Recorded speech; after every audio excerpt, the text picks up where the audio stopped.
Hey, everybody. Thanks for joining us. It's questions and answers time. So go ahead and unmute yourself, type in, go ahead and fire away. Yeah, let's get started. Linda, then Ralph. Hey, Linda. Hey, good afternoon, evening, everybody. Greg, talk to me about programming my body for sleep because Okay. I don't know, there's got to be a program running in my system that when every time I think, oh, I'm tired tonight, I'm going to lay down in bed and go right to sleep. I lay there for a few minutes and suddenly I get anxious, I get agitated, and I have a hard time. And then my night sleeps are not good. And Okay. most every one of my friends has problems sleeping too. So Okay. what do we And do? and so do you have any physical pain? Yes, sometimes it is about physical pain. Yeah. And a while back, I did an experiment where I did an Advil every night just to see if that would help. And I Right. slept really well. But Right. now that doesn't seem to be working. Right. But I also have Well, the other thing, let me put this out there. The other thing that I think is a real problem for me is since I've been 8 years old, I've had braces and all sorts of things in my mouth. And I have to wear those Invisalign things at night because my teeth move so oh yeah. much. Yeah, yeah, yeah. They're a problem, and I know Yeah. that. Right. Anyway, So there's things that you try to shoot for when you're falling asleep. And a lot of times when we're really tired, the fatigue will be the thing that like helps you to let go. But um, you know, either sometimes you might not be tired enough, or fatigue can turn into exhaustion. And then the weird thing happens is when the body starts to get a little exhausted, it starts to produce adrenaline, and it does that to fight off the fatigue. But then what starts to happen is you have energy that doesn't allow you to go to sleep. So there's that one component, and then the another aspect is the reason why I said pain is a lot of times when we have pain a lot of times when we have pain, we have the distractions of the day, but when it's time to lay down, you don't have the distractions. And so it can become a little bit more easily focused on the pain. And you actually can start to develop a little bit of anxiety going to bed, or even like a phobia. It's very common for people to have a phobia about going to sleep. You don't feel good, you're tired, you have a couple nights in a row not sleeping or not being able to fall asleep, and then pretty soon that starts to turn into a phobia. Not saying that that's what it is, but like there's all these weird variations. And I think so it might be what it is. yeah, so there's a couple of things that you want to look at, because like one of the things that you like want to target to be able to go to sleep is, we talk about, oh, got to switch over to more parasympathetic or rest and repair, which is true. But especially for sleep, the more that the muscles of the body, including the gut, and it's hard to relax the cardiac muscle, but like it's three different groups of muscles. The more they relax, the easier it is for you to fall asleep. And so like let's look at it from the point of view of Auric programming for a minute, and then we'll look at it from another point of view. So Auric programming, we want to look at, there's the program that has to do with sleep, right? So there would be that component. And then the issue would also be adrenals, right? So we want to be able to calm down the adrenals. And then you wouldn't really think about this, but one of a big cause of insomnia is actually allergies. And you might not have a stuffy nose, and you might not have watery eyes, but you still have like an allergic response going on in the body. And basically, when you start to have an allergic response, if we look at it from an energetic point of view, the basic chakra gets overactivated, which means that you're not going to fall asleep. And so if you look at over the counter medications like Tylenol, PM, and things like that, all that's in that is Benadryl. Like it's an antihistamine. Like Mm. that's what helps knock you out. So I would do a stack of sleep support, allergy support, adrenal support, Mhm. and then you know you could target parasympathetic activity. One of the in the early days, like I even would have people to start off with trying to induce sleep is to use like something like tarragon, and just because it's helpful to move to the parasympathetic state, which is rest and repair. Like marjoram could kind of do that too, but you know, I would say again from the Auric programming point of view, um, look at intuition, and the reason is that the intuitive state is a parasympathetic state, but it has more to do with the mental faculties, and it really has to do with the healing. And I like this for pain syndromes, and I like this for when there's been like past traumas and things like this, because the laying down sometimes with either pain or trauma or something like this, it involves like letting your guard down, so the intuition can shift you out of that. Like sometimes I use intuition, and sometimes again from the org programming class, I would use protection, because again, it's like if the body's not feeling protected, it's not going to let its guard down. So I would say that.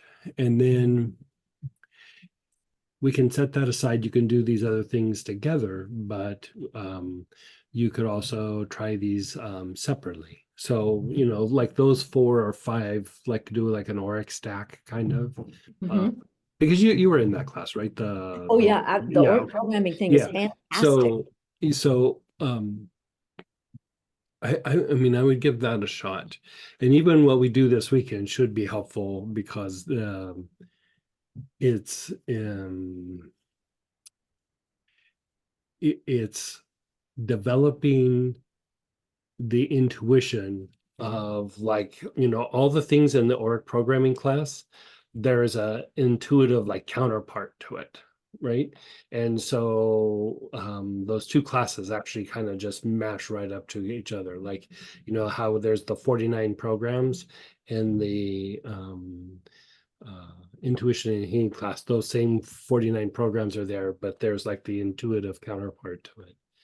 And so that could be there, but let's set that even aside for a moment. So we have that whole Auric programming thing. And I mean, a lot of times the issue that we keep having that's in the body is really issue of that program or that conditioning that's in the aura, because it is the energetic molder blueprint. So it physicalizes into the chakras, into the minor chakras, into the organs.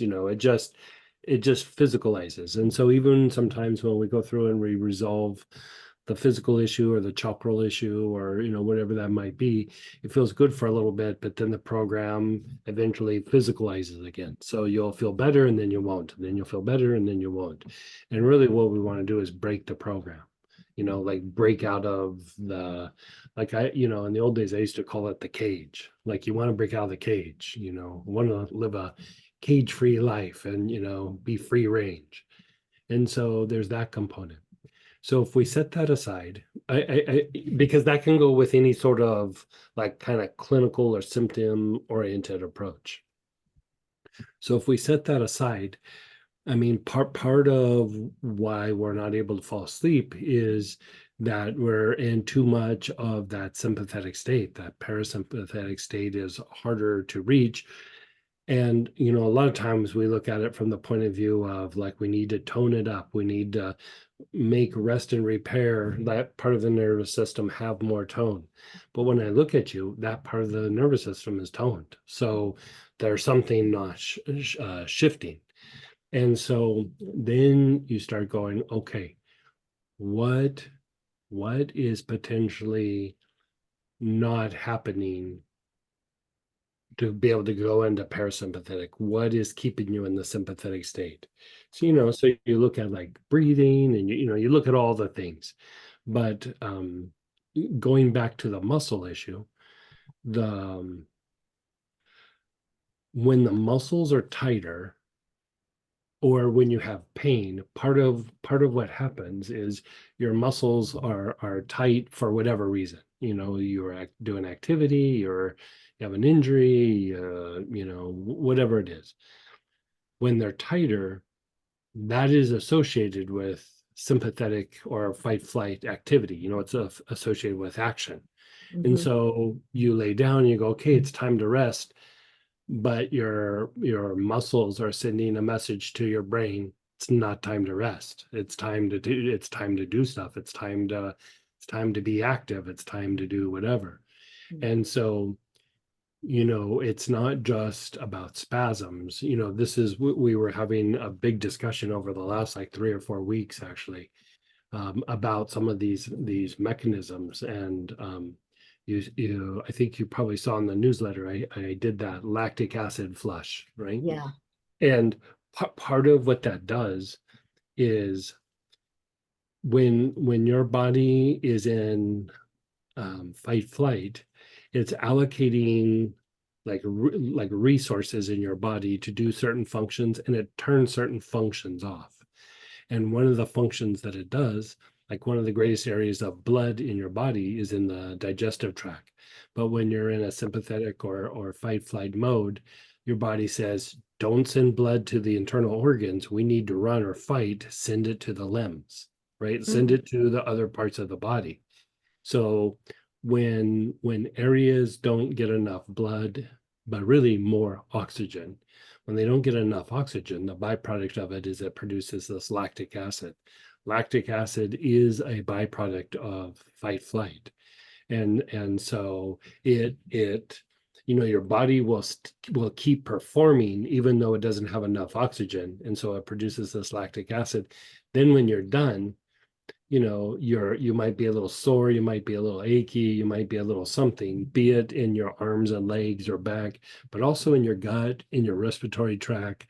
And I'm starting to suspect, even long COVID, I'm starting to suspect it is this lactic acid issue. Mhm. And what happens is the lactic acid keeps your body like in a tense state. Like it keeps it like, okay, we're still in fight flight. And so you're laying down, you're going, okay, it's time to rest. And your body's like, no, it's the muscles, the gut, everything is saying to your brain, no, it's time to run, it's time to fight. Like, and so it becomes this like weird thing that starts to happen. And so the idea is to start flushing lactic acid out of the body. And what happens when you do that is it flushes out of your body mechanical stress, not stress that's generated by emotion or by your mind. It is literally just like physiological stress, mechanical stress that has come from exertion. Basically, it comes from being in fight, flight, or sympathetic activity too long, where it was either, to the point of fatigue, or you weren't getting enough oxygen in certain areas of your body. And so, I even did like, because I used to use this a lot, and I just, for whatever reason, I fell out of use of making it. And so, I made some again, and like I've taken a couple of baths with it, and made like a tonic, and I was rubbing it on, and the amount of stress that came out of my body, like I was like, okay, I'll just sweep it off. And then even last night, like Samantha was like, are you okay? I was like, I've been sweeping stress off my body for like 30 minutes. I'm too tired. I'm just going to go to bed and try to sleep it off, because like it just was, and I haven't been stressed for, I have like deadlines and stuff, but I mean, I don't have stress like other than just, pushing or meeting a deadline or something. And, it's not really stress. I mean, it is, but it isn't. And so I would say doing some form of that, um, fleshing that out, I think can be super helpful. I suspect, it's one of the things that I did not study when we did the study on allergies. But like when I look at it from a point of view now, I wish I would have had included that in the study, because I think it is a contributing factor. I mean, if you think of an allergic response, it generates a bunch of mechanical stress in the body. It just and it could be because of environmental stressors. It's for some reason. And so any way that you can relax the muscle, you have a greater potential for falling asleep. And so you know I play with different ways, just because I'm looking at it from a therapeutic point of view. Like, I'll experiment on myself for a little bit, so that when it comes time to do work with other people, like I don't have just like intellectual information. I have like experience. I'm like, oh, it does this, it does that, and so, we've been playing with all different kinds of things. Like, I even set aside the oils, and I was doing things with, Tibetan bowls and bells and things. And, all of those can be very calming to the nervous system. But they're doing some sort of like flush through the muscle. Like, it's not the lymphatic work flushes things out, but sometimes like when there's a bunch of lactic acid in an area, sometimes it gets so wound up that even the lymphatic will clean around it, but it won't clean that. Like, it can't penetrate into the tissue. And a lot of times, if you're like going, I wonder if I have some, if you ever get on an area and you start pushing on an area and it starts to burn a little bit, that's lactic acid. Like, that's not the nerve, that is lactic acid. And if you keep pushing on it, eventually it will release. And so, celery seed is probably the best, single oil is the best oil to use. That blend that I made is celery seed and milfoil and then Impapo, but I used to use helichrysum instead of Impapo. And then it was galbanum and coriander. Mm. And if you have any of those, I would try taking a salt bath with that, and do it at night, and then see how that works. But a lot of where the lactic acid is probably going to be, I mean, it can be in the muscle, and anywhere where you have pain, there's going to be an issue there as well, with lactic acid, because the muscles will tighten up to protect the area where there's pain. Like, it will tighten up on a joint, or if your back hurts, the muscles around where that back hurts will tighten up to try to keep you from experiencing more pain, or moving too far, or injure it more. And so it's very common with pain syndromes to have like a substantial sleep issue. And so part of it is like the lactic acid triggers these like little they're like nerve spindles, or I can't remember, it's been so long since I've done anatomy, but that sends messages to the brain of like, hey, we need to run, we need to fight, or whatever. And flushing the lactic acid actually starts to calm these things down, so you'll sleep better, but you'll also notice the pain is better. And is it okay if I share? Like, so Samantha has like an area like on her hips and on her neck. And I was like, let's not treat it with anything for pain or anything. Let's just treat it with the lactic acid flush and just see what happens. And it's substantially better today, right? And Yeah. you even did a bunch more activity, and like her neck and her jaws will be wound up and her jaws calm down. Like, we do things on the jaws from time to time, but they'll get better and then they'll flare up. And this time they calmed down and they stayed calmed down. Mm. And so, jaws, anytime there's tension in the jaws, it's activating adrenals. Like, bottom line. Like, if you scan somebody energetically and you go, okay, scan their mingmen, their front back solar plexus, and then scan their forehead, and you have them clench their jaws, the mingmen overactivates, the front back solar activate, the forehead overactivates. So you start to become like really super hypersensitive. Mhm. And so I would say, try doing the Auric stack, Mhm. but I would say, you could either try using the celery seed or the lactic acid flush by itself or with the Auric stack. But I think the combination Mhm. would be super good. And then take like a little like spikenard or valerian or vetiver, something like that, like right before you go to bed. And I think that would hit it. I think, there's some kind of sleep issues that you still have to do other things, but for the most part, that should help most people that are having sleep related issues.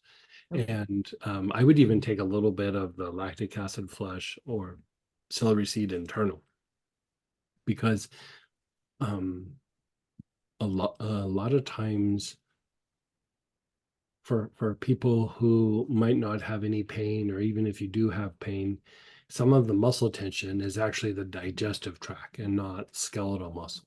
Mhm. And you don't have sensory nerves in the gut the way you do in like your arms and legs and back and neck.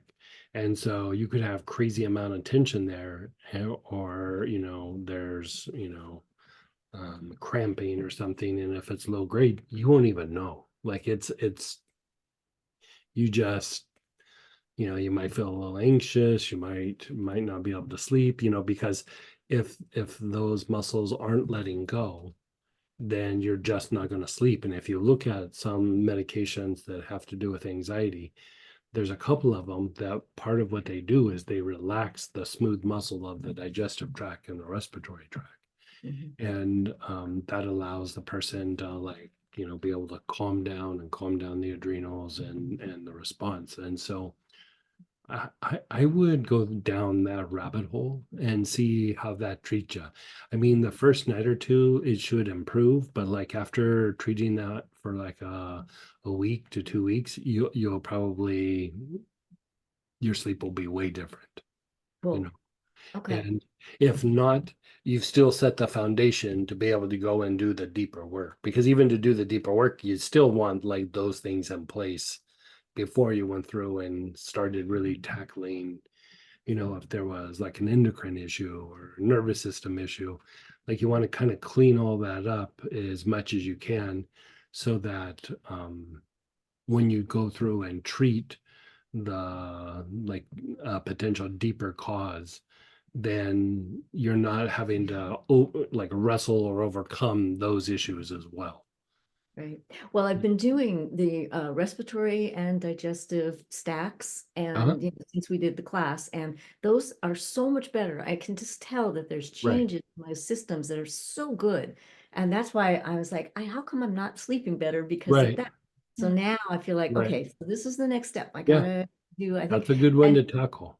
yeah, Yeah. and when you mentioned the jaws and triggering the adrenals, I went, yeah, because that's those stupid night guards. It's like I have them in my Yeah. mouth, and it's like, Yeah. oh, Yeah. and I lay down, and after a few minutes, And I mean, you bring up a good point too. Like, you see this sometimes when people also have those CPAP machines, is, it's kind of aggravating in your mouth. Like, you got something in your mouth, or you're on like, whatever.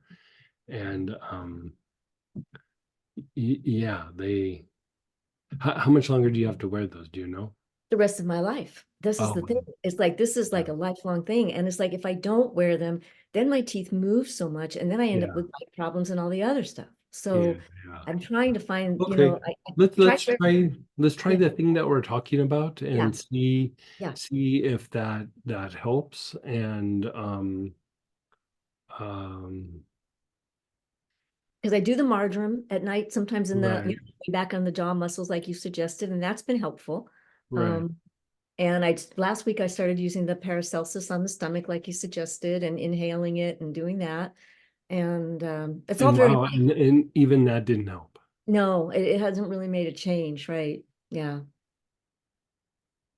Yeah, see, like that should have pushed you into like a deeper level. That means something's up. And, it doesn't mean like a health issue, like oh something's wrong in your body. It's just something's keeping the body in sympathetic state because you have plenty of tone in your parasympathetic side. Yeah. I've also Because been like if you using didn't have it, tarragon. yeah, I Yeah, was gonna say like tarragon and like hardcore would be like tuberose or something. But when I'm looking at you, I mean, it'll feel nice, but I don't think it will resolve a thing because you already have a lot of tone there. And good. I'm glad to so, hear that because that's been a lot of work with all your right. guys the last many months. So whoo-hoo. So I would say like there's just something that keeps the sympathetic side, the fight flight in motion and doesn't allow it to switch. And so I try the lactic acid flush. If you have any of those kinds of oils, like try them by themselves tonight. Yeah, So celery, milfoil, helichrysum or impapo, I have in Papo. Uh-huh. what was the other one? Coriander, and what's that one? Galbanum. Yeah. Oh, and galbanum. I have galbanum too. Yeah. Mhm. Yeah. Take that one internally, right? I would take whatever you have of those. I would take a little bit of it internally. Yeah, Okay. All right. yeah. Celery seed would actually be the best, but I mean, like the blend is like half celery seed and then half those other oils. Yeah. Well, I'll And order the flesh one. I'll definitely get that. yeah, and the great thing about that is you can use it a bunch and it's cheap. Like it's just like it's a good workhorse and it like I love the things that aren't very expensive because you can just go to town with it. And when you have something that's really expensive and it works, it's like it's great, but you still like kind of I find myself like holding back, like, oh, I'll save this when I really need it, or and when it's something inexpensive, it's like I can just go to town with it. Like I think when I took that bath last night, I'm not telling you guys to do this, but I think I did 25 drops of oil, and I was like, yeah, next time I might do 30. Yeah. Yeah. Okay, very Yeah, great. it Thank feels you good. so Like much. and my body felt better. Like I got like better sleep. It didn't like knock me out like, oh, I gotta like I barely keep my eyes open. I was just like, I'm ready for bed. Like and I laid down and started unwinding. And when I got up, I felt rested. Mm, And I don't always feel rested when I get up. mhm, Sometimes I do, sometimes I don't. mhm, Even though I sleep good, mhm. I'll wake up and I'm just like, oh, must have been busy in the night or something. And it's just not hitting those states where your body regenerates. And for me, the the body stays like that because I've had several really bad injuries, and so those areas in my body will tighten up to protect those old injuries. Mm, And so I'll be fine for a while, and then all of a sudden I'm like, ugh, I just can't sleep. And so when I do like a flush or do something like this, all of a sudden I can shake it off and do it. And over the years I've tried all kinds of things. mm. And sometimes they work, sometimes they don't, and then they stop working or they work better. There's can be kind of no rhyme or reason why. But uh the thing with the flushing out the lactic acid, it's when I used to do it, I was doing it more usually with like people who had been in accidents and then athletes. And I really didn't go deep on using it for the digestive tract. And recently starting to do that just around here with some different people and everything. I really should have been addressing that, way back when, because I think that even will tie into like food sensitivities, food allergies, all kinds of things. And the more I started playing with it, I really think long COVID, how where people have respiratory issues that, like their breathing just seems off, and their body is kind of distressed over a period of time. I really think it's lactic acid. I kept looking at like, God, what is, we keep trying some certain things, and some things would work, but it was never like a magic bullet. I'm starting to think this is what the issue is. And so there's been a few people that have long COVID that I've reached out to, and we're getting them some so they can like treat it, so I can just even validate that theory. But Mm. yeah, it'd be interesting to see. Definitely. Thank you. Thank you. Thank Yeah. you. But like, try that for like a few days or a week, and then let me know. And I will. if this doesn't work, there's still other things that we can do. But even if we were going to do the other things, I would still like to have this in place just to like flesh out the body, so we know that this isn't an issue. Like this calms down adrenals and that part of the nervous system quite substantially. And Yeah. so, like if you scan and feel like, and you use like the lactic acid flush or the celery, and just like say you scan the arm, and then you just put a drop or two, or you inhale it on that area, you can just feel the stress coming off. And it's not even like, oh, it's a light stress, it's like a heavy, like sometimes like when you're feeling energy, it kind of is prickling, and it makes your hand hurt a little bit. Mm-hmm. It's that kind of energy coming off. Like it's Okay. just this, ugh, Yeah. uh, it's a heavy, dense energy that's coming off. And Yeah. Thick is the word that's coming to my mind. yeah, like thick and sticky, and Yeah.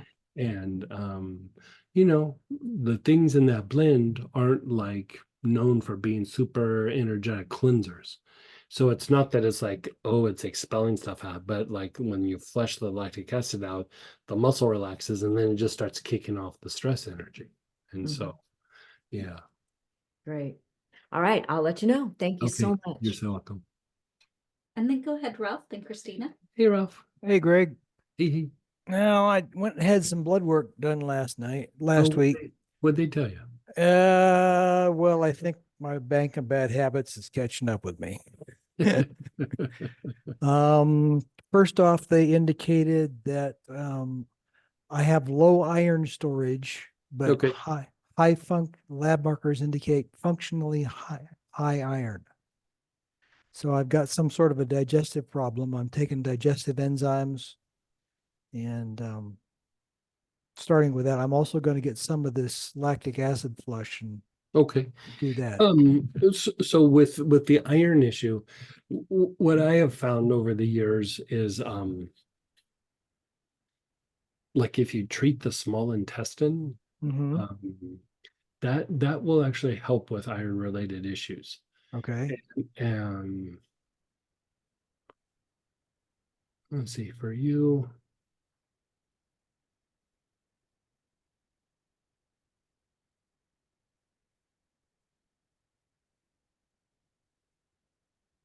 give me a second here.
Do you happen to have any Litsea cubeba? I believe I do. Let me pull up my Yeah, I notes. would think you'd have it from like a class or something. Yes. Let's have you start taking like a couple of drops of that in water daily. Listia sucubeba. Yeah. And the idea is like you're kind of calming the nerves of the small intestine and helping them to regenerate, which means regeneration when it comes to nerves is more like re-education rather than, a nerve is damaged. It's more of um, it's not functioning the way that it should. Okay. Have you had really bad allergies in the past? When I was a kid that I did, yes, but I haven't Yeah. had too many allergies as an adult. Yeah, you see it sometimes with really bad allergies, but it doesn't matter how it got there, it's there, So I try that, and when you're doing healing on the area, Hmm. delicate regeneration, and just project it into the whole abdominal cavity. Okay. You know, try doing a combination like that, and then even like at night when you lay down, kind of like go in and like spend time like pressing on parts of your abdomen and then letting go and then pressing and kind of find some sore spots. Like Okay. you're not having to go super deep, but let's make sure that, part of the issue is sometimes the abdominal muscles will throw off function in the organ below like where it's at. Mm. And so like if you kind of go down the like the middle of the abdomen and just kind of press like, not necessarily with your fingertips, but you're pressing kind of like this, but Right. hold it for like 5 or 10 seconds. Hmm. I mean, you'll find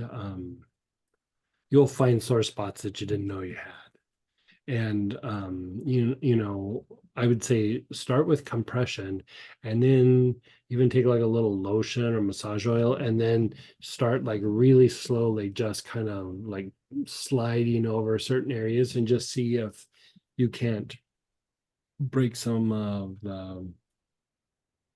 the tissue or the stagnation free, and you're shooting for the abdominal muscle, not deep into the organs. So you Hmm. don't have to be pressing really super deep. You're just trying to hook onto the skeletal muscle that's over in the abdominal area. And spend some time doing that. I'd be very curious to see if you have some hot spots there. Sometimes going back to the burning sensations, like when you hit those spots, a lot of times those burning sensations are that trapped lactic acid, and it's throwing off the function of the gut. And so when you're talking about like the iron related issue like this, is that something is throwing the small intestine off, and it's probably not the small intestine itself, it's something that has caused it. And so let's clean up the abdomen like that, and then do the compression, and if you have celery seed or something, take it internal, or you're going to do the lactic acid flush. But um and then also delicate regeneration on the area. Hmm. And I think over a period of time, that usually will nail it. Like Okay. it more times than not, it would actually correct that. Okay. All Yeah. right. I mean, I Um, had this one patient one time where, by the time she had gotten to me, I mean, she just had this horrible iron deficiency, and they were giving her medication. I mean, just nothing was working. And so, normally I would go through and I'd do certain protocols and everything, but I was like, if the doctors and other therapists aren't finding like the way to treat this, then something weird's up. And so I went into like this mode, and I think I only treated her like 3 or 4 times, and the problem was resolved. Like it was just done.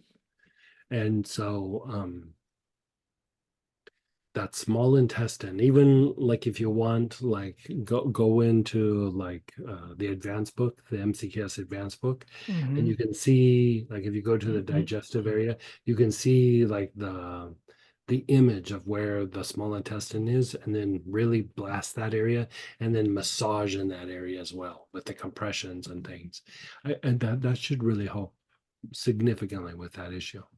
Okay. All right. Concurrently, Mhm.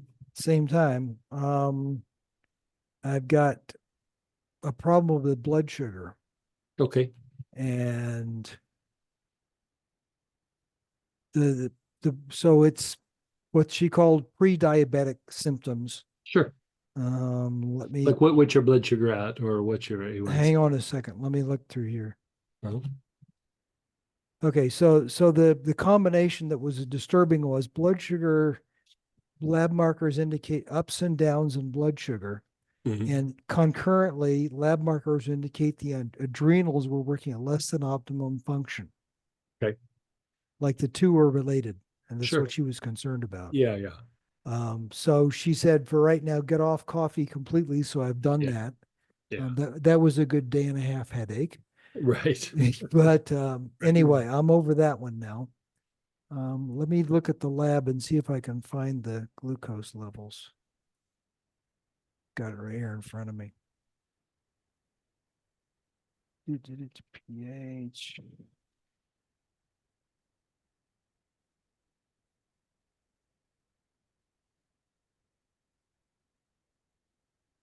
Glyceride. This is all in Spanish, so I'm having to translate it in my Sure. head. Hang on a minute. That's out.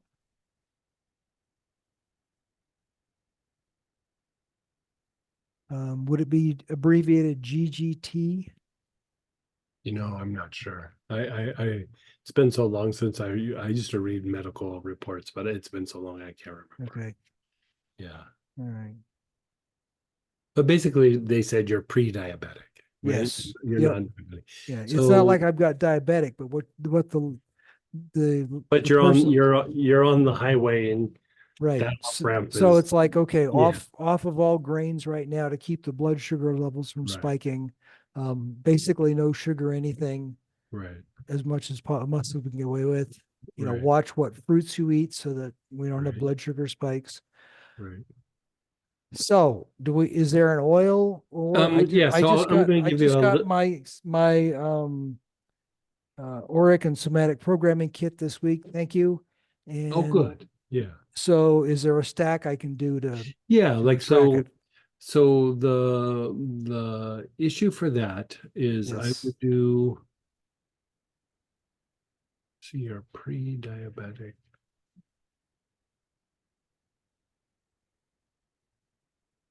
Let's have you do the adrenal support. Okay. Adrenal support stack. Yeah, like adrenal support, digestive, and endocrine support.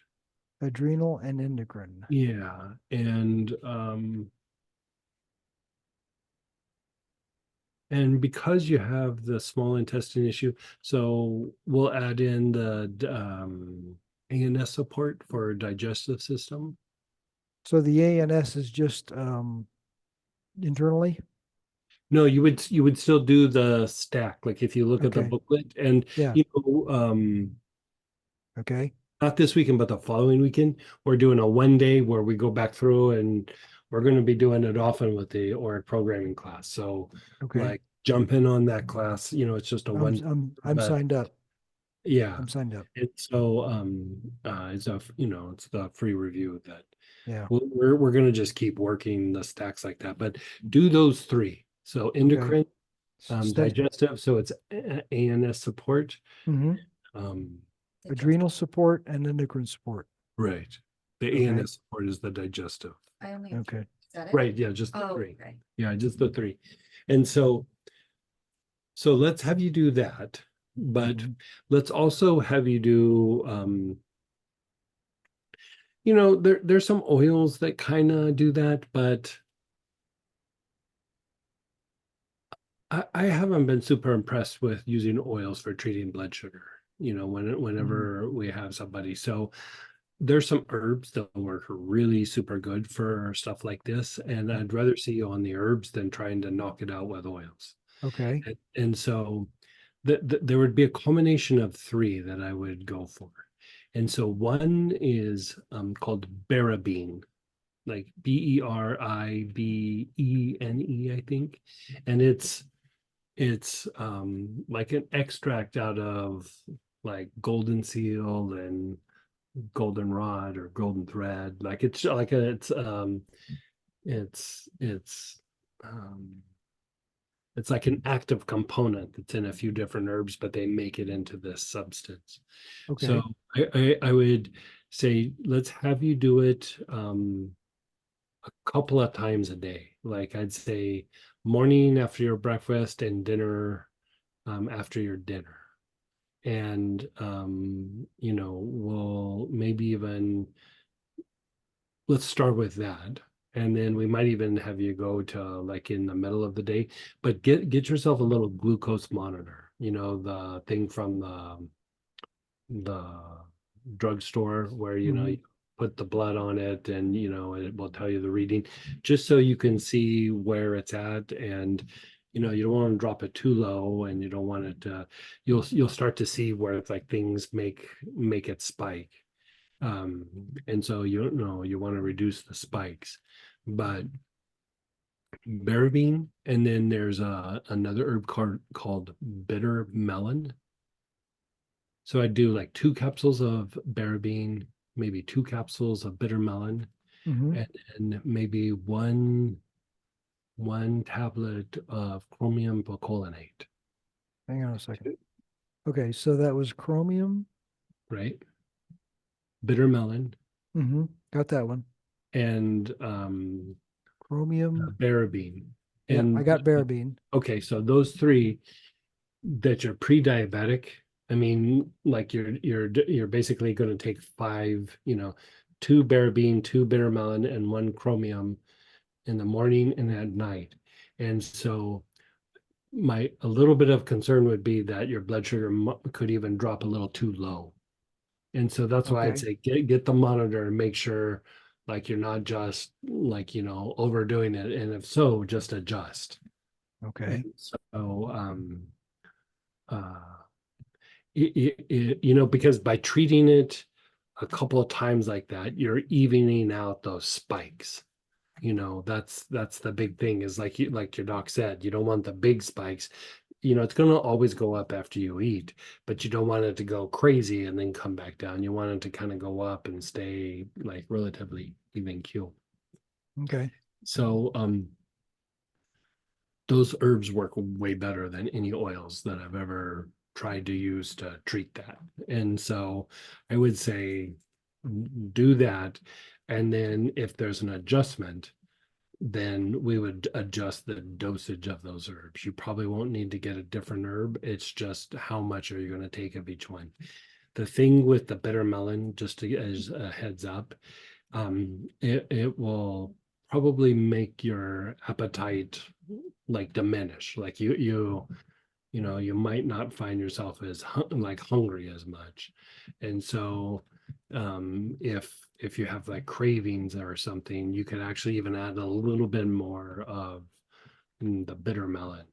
But I would say just monitor the gut, and every once in a while, like especially in the beginning, you might have a little bit of like it's not really like cramping, but like sometimes because you're changing like the environment of the gut, like sometimes you'll be fine, and then you're like, oh, I really gotta go have a bowel movement or something, and your bowels just start releasing like more than normal.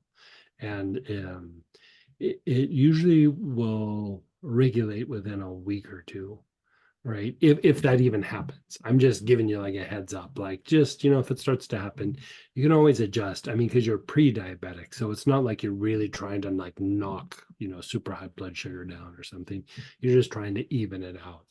And so if you monitor it with the monitor, and you can see what the spikes are, and even like a little bit of walking will drop the blood sugar. Like if you go like walk around the block a couple of times, that'll drop the blood sugar. And so like if you go, well, somebody's birthday and I had a piece of cake, I'd say enjoy the cake, but then go for a walk around the block once or twice, and you basically just offset it. And so um try doing those herbs, and just increase the protein and just do things that are a little lower, like you said, less grains. But even like with pastas and things, you can find low glycemic pasta, and so you can still have some of the same meals. It's not exactly the same, but it's close. And if you do that, you can have like little splurges here and there, and life is still just kind of normal. But the herbs should mellow all that out. Okay, Yeah. good. I'll start with this. Yeah. Thank you. And you should be able to find all of that down at your health food store, like just right by where you're at.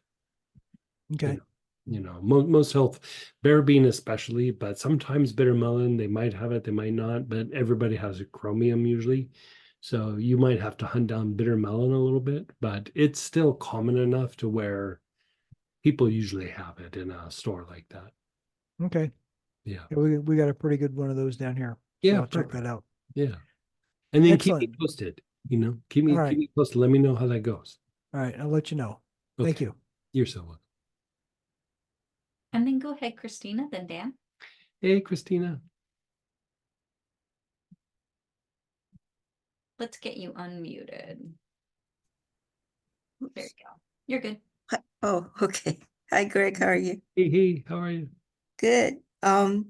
So I was curious if there is a difference between 100% genuine oil, therapeutic grade oil, and medical grade oil. Oh, like when you look at different companies? Yeah. It's really there isn't a standard. So I've seen people say medical grade and it's still a synthetic or partially manipulated. So in theory, it's the same, right? In theory. But there's no standard where people are being held to the standard. So the industry tries to self-regulate, and so it's hard to say. But in theory, it's the same thing. Like medical grade and 100% genuine, it means the same thing. But the thing with oils is there's different grades of oil sometimes. Like you look at Melissa, for example, there's like 2 or 3 different grades of Melissa or Lang Lang. There's different pressings and different grades, and um, they're not all as therapeutic. Even ginger, like um, you can get like a cheaper ginger and it's genuine, but there's far more therapeutic. It's the same plant, it's grown a little differently, it's distilled a little differently. And so it's a lot more nuanced than just is it pure or is it not, or is it genuine or is it medical grade. But I know of a company that touts food grade and medical grade, and independent testing says that several of the things that they have are manipulated. And so there is no standard that you can go, this means this is it. So we really don't know for sure whether something is not You have to kind diluted. of find the company that like works and like you can trust, and that's why there was this medical aromatherapist. I mean, he's still around, but his whole thing was like anytime that a company gets too big, they have such demands on overhead that it becomes easier and easier, because oils aren't always available every year, and you have these demands and you have to meet supply, and meet your overhead. And so his whole thing was like, the bigger the company, the bigger the potential there is for, you know, manipulation or adulterations or like lower quality oils. Um, that, you know, because manipulations don't always happen like after the fact. Sometimes, you know, there was this clove that people were floating around. I don't know, this was like 5-10 years ago. And what they would do is they would go and they would spray the plant with certain chemicals to raise, to like make it look like it was a higher grade, you know, because even though something might be genuine, it could be like a cheap version of genuine. And so what they would do is they would spray it before the distillation, and then they'd have observers watching the distillation, and they'd go, see, no manipulation, da da da da da. But they manipulated before the plant went into the still. And there's all kinds of ways that things get manipulated. And even with genuine material, what they'll do is they'll take pieces of like say frankincense, for example. They'll take different like chemical components from different frankincenses that are like natural, but it's not the whole oil, it's not the whole plant. They'll take out chemical pieces of it, and then they do a thing called folding, where they'll go through and they'll fold those different components and make a frankincense, but it's not the true plant. Like, it's natural pieces from different kinds of frankincense, and then they'll fold it into a particular frankincense and call that frankincense. But it doesn't have the life force or the vitality, because it's not the full spectrum of the chemical components of that, and that plant didn't like grow and mature. Like, it was just pieces that were all folded together. And so yeah, like there's all kinds of tricks that, I mean, it's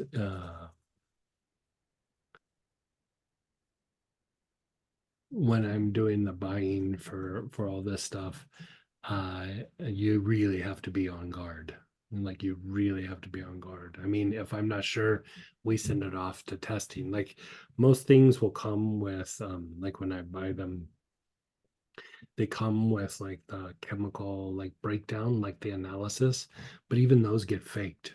And so when I deal with the vendors that I know, they have a very good track record. But if I'm dealing with somebody new and they send me all that paperwork and I look at it and it looks fine, I send it off. And I mean, there's been a few times, you know, it's like, well, let's just wait and see, we'll send it off. And you know, it was either partially manipulated, or it wasn't quite the plant that they said it was, or, you know, it's always something.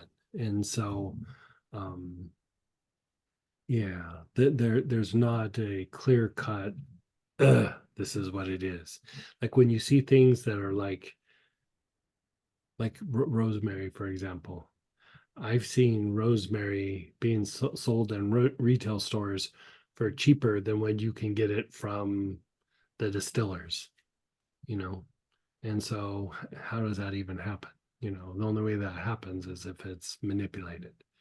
And so and that's not even an expensive oil. That's the thing. Like, it's, you know, eucalyptus is another one that they make toilet paper from eucalyptus trees. And so what they do is they pull all the oil out of the trees to make the toilet paper, and then they have this this byproduct of what do we do with all this oil. And so a lot of times they break it down for the chemical components of it, rather than saying, hey, let's take this essential oil to market. It's so cheap that they turn it into like a thing called eucalyptol, and then they sell it to people who do more fragrances rather than oils, and people sell it as eucalyptus, and it smells very similar if you don't really have a really refined nose, but it's not the whole plant, it's just like a piece of it. And so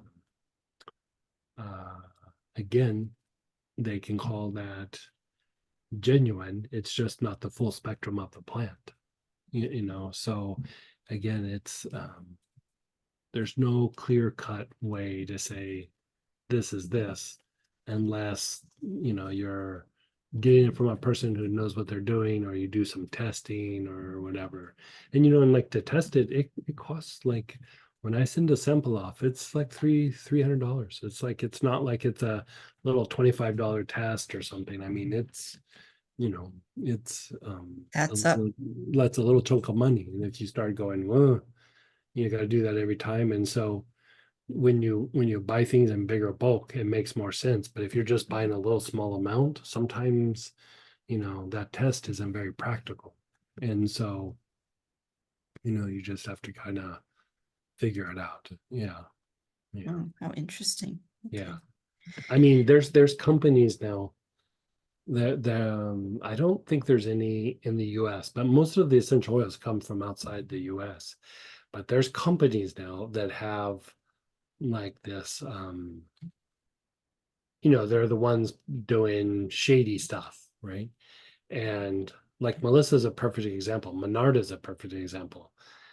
There's more Monarda and Melissa on the market than what gets produced every year. So it's coming from somewhere, right? And so what these companies do is they have this like uh machine that they can twist the dials, and it's hooked up to a bunch of different chemicals. They can set the dials, and they can pull like different chemicals that, like, if you go through and you look at, like, Melissa's made of all these different chemicals, they can hit the big ones, and they can just make a dial and then go, make me a kilo. And you know, it pulls the chemicals from the different barrels, and boom, you have Melissa.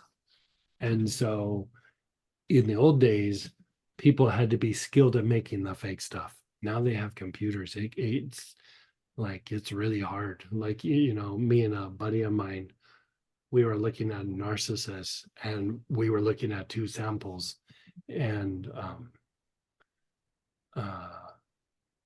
we were like, they both smell good. They smell slightly different. And I mean, we both have a really refined nose. We sent them off, and one had been manipulated, one hadn't. We couldn't tell. Like, you know, you can tell when you look at the chemistry.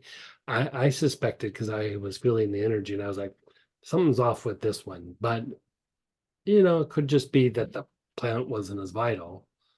But when we sent it off, the one had, it was partially manipulated. It wasn't completely manipulated. And so, you know, for fragrances, that's very common practice. Is, you know, there's this one company out in Oregon that, you know, I've heard people like order the like lavender or something, and they go, we're out, but we're gonna make some a little bit later today. We could get it out to you tomorrow. And they just make the chemicals and then send it off, and that's that. And so, you know, How interesting. The yeah. dark side of the essential oil Oh, industry. like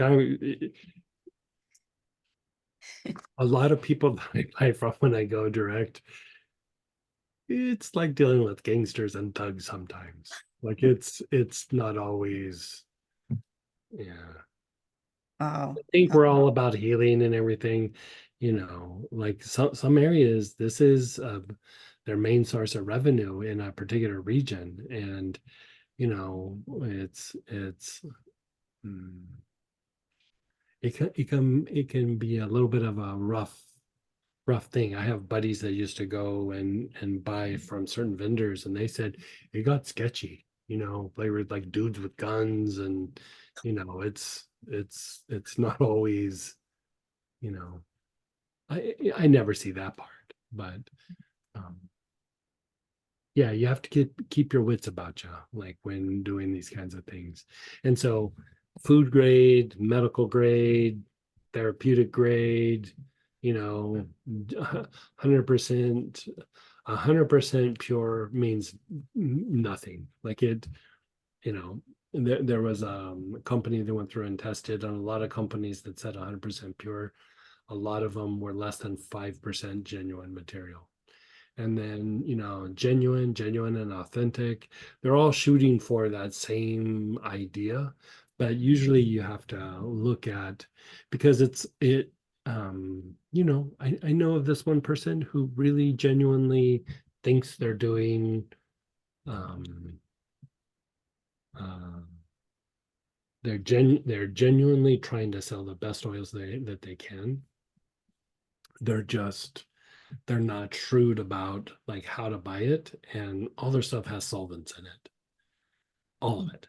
And like if you scan it, you can feel it, and even you can smell it.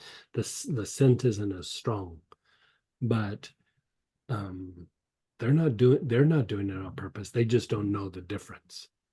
And so, it's not always even that the person is sketchy or not. They're buying from sketchy people, or they're buying from somebody that has reassured them, and they just didn't do their homework or something like that. Hmm, interesting.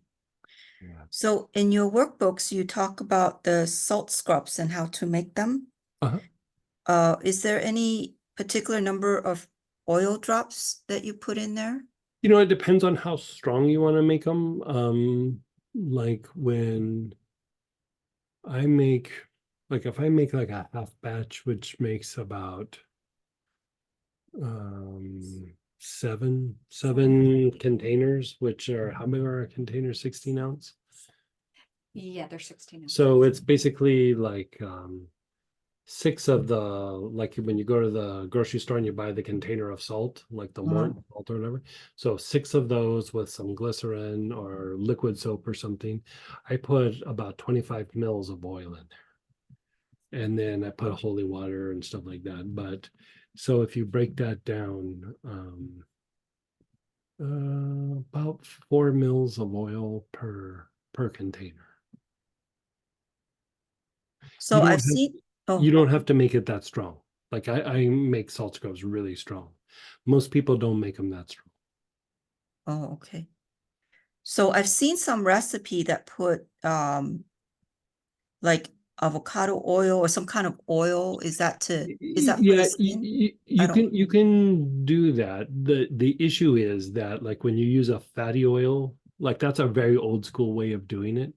Like the old school was like avocado oil, or what's the heavy one? Is it The jojoba or something? No, Olive is heavy. olive, but Olive oil. the castor, like Castor. castor oil used to be the go Castor oil. because it's heavy and thick. It works, but it turns the shower floor into like a skating rink. Your feet Oh. won't. And so I mean, it's a thing. Like you could easily fall because that oil doesn't break up in the water. And so if you use like glycerin, like vegetable glycerin, it breaks down in the water. So like you're able to hold that, and then as you wash it off, it just washes down the drain and your floor is not slippery.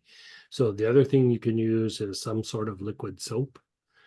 Add some liquid soap to it, and you can add a little bit of water to it if you want, but do that so you make like the consistency. Some people like it really wet, some people like it pretty dry, but you can do that. And then as you're salting up, you can also lather up, because glycerin is in soaps, most soaps. Like in fact, some soaps are just glycerin. And so in a way, you're kind of using soap with just vegetable glycerin even to do it. But my early versions were with castor oil, and it worked, but the floor is slippery when you're in it, and the issue is the next time you get in the shower, you might not be thinking about it, and the floor is still super slippery. And so I was like, this is going to be an insurance nightmare if you just make everybody's floor slippery. Somebody's going to get hurt at some point. And so I would say shy away from using fatty oils as the base. How much glycerin do you put in there? You Or mix it liquid soap? you mix it to whatever consistency you want. Oh, okay. Yeah, like so people like different ways. Like some people like it really almost like soupy, and then some people like it relatively dry. So it just like if you start pouring in the glycerin, you'll kind of see and start mixing it around. Um, you can get a feel for what you want, but I'd say if you're going to do that, mix the essential oil into the glycerin and then stir that up and then mix it with the salt. Because if you put it in the salt, then you're going to have to really stir it for a long time. Rather have it all pre ready to go and then just mix it in with salt so you don't have to keep mixing the oil and the salt. It's already pre-mixed. So if you do it like that, it comes out pretty good pretty quick. Okay, interesting. I'll try that. And then when you go traveling, how do you travel with your sacred objects? Do you like put them in a bag, wrap them up in like silk, or you know what I mean? Yeah, I mean, I might have some silk sometimes, but if they're not like like crystals or my dorje or my Damaru or whatever I'm traveling with, I usually have it in my carry-on. But if it's like a disintegrator or a perba or a cardica, something that's like sharp, or sometimes even if it's long, they'll say it looks like a club. And so like that I put in the check bag. And then I usually have some bag that I put it in. That Any special bag or just no. not really? Yeah. Okay. I mean, instead of like for me, like the issue with silk is that it doesn't it's not real super durable. And so I usually have leather bags that I put things in and then, just Would you like wrap them in a towel or something? it depends on what it is, but I usually have little containers that things are in, and like this is one of my dorjes. So like it's in a little case, and then I can pull it out, but I keep it in a case. But then it would go in my travel bag.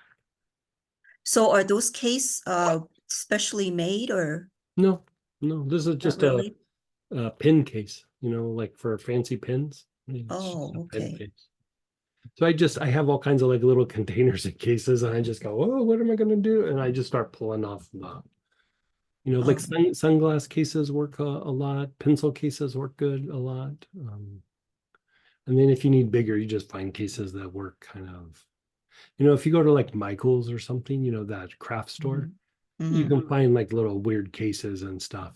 But every once in a while, I might have something made. Like there's places where you can have different size, like little leather pouches made like for pens or something like that, and I'll find the appropriate size and then have somebody make me something for a particular like really sacred item. Mhm. But other than that, I just find cases that work. Mhm. Okay. Well, thank you so much, Greg. I You're so appreciate welcome. the history lesson and all that. And then go ahead, Dan, then Robert. Hey Dan. Hey, Greg. Hey, how are you? Good. How are you? Doing good. Good. Good. Good. Good. I had a question. There's actually for Di, for she's got like some hematuria thing going on. Somewhat. Is there a hematuria? Okay. Is there something oil wise that would be good for that? Hmm.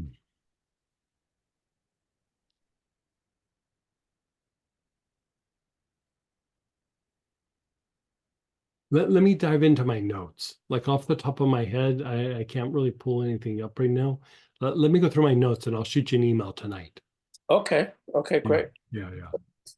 And then for a diabetic Mhm. kind of thing, would there be, I mean, would that be similar to the pre-diabetic that you spoke of? Yeah. So like if that was the dosage for like kind of a pre-diabetic situation. If the person is diabetic, I would just increase the dosage. Like Okay. and sometimes like if the blood sugar is like has the potential for being really high, like I'll have them do bigger dosage like in the morning and night, and then like a half dosage in the afternoon. So like Okay. So it's like and pre-time. right. And so what happens over a period of time is it's like you're kind of retraining the body a little bit. And after a while, you can actually start diminishing the dosage, because the body is getting regulated and the pancreas is working better and the receptors are all working better. And then you just start knocking down the dosage and you just keep fine tuning where it's at. But, I think the last person I had them doing 4 Barabine, 4 blind melon as a band. Bitter melon. Yeah, so the four Or bitter melon. bitter melon and chromium picolinate like twice a day, and then in the middle of the day, half of that with like 2 Barabine, 2 bitter melon, and Okay. no chromium. And I mean, their blood sugar was quite high, and it brought it down like substantially, like Yeah. a couple 100 points. Wow, Yeah. that's good. So how long, what's the duration for it, what we're looking at here? Like a month, 2 months? kind Oh, of no, it's probably a until- lot more than that. Yeah. Like, Until it I would drops. say kind of treat it 6 months, but like, have the person just keep checking their blood sugar to make sure that it's not dropping too low. thing. And then if it stops dropping faster, they just adjust the dosage. Okay, okay. Yeah. Great. And then, Every once in a while, I will have them also use cinnamon, but cinnamon. yeah, Yeah. but usually those 3 will do it. Okay. Cinnamon will work sometimes, and then cypress helps like a weak pancreas, like get like back on track. And so you can always throw cypress in the mix as well, but those 3 will usually do it. Okay, so like, for a couple of weeks, then we might see a little bit of a drop, then kind of thing. Oh, you'll like whoever's using it, they'll see a drop the first day. Oh, wow. Like Okay. it's like immediate. Okay, Like it starts dropping the blood sugar like immediately.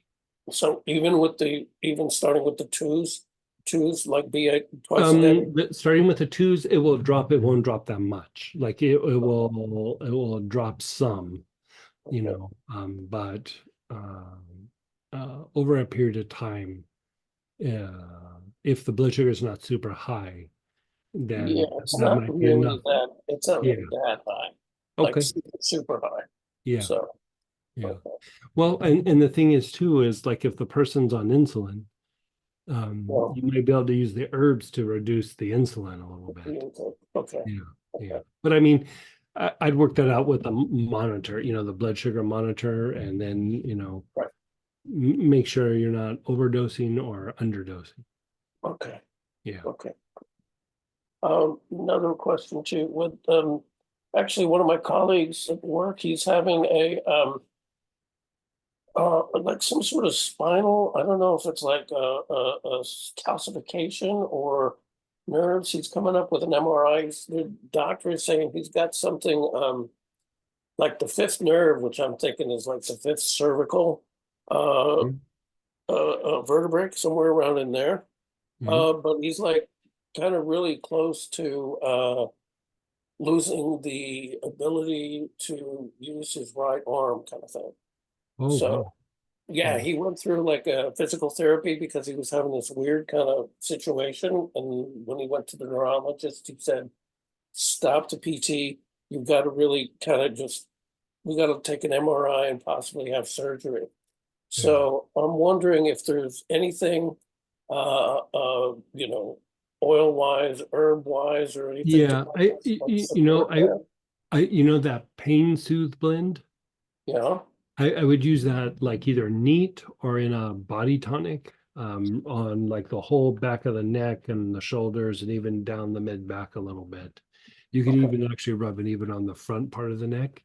And the thing is like that will help with pain, but that will also help unwind that tissue somewhat. And then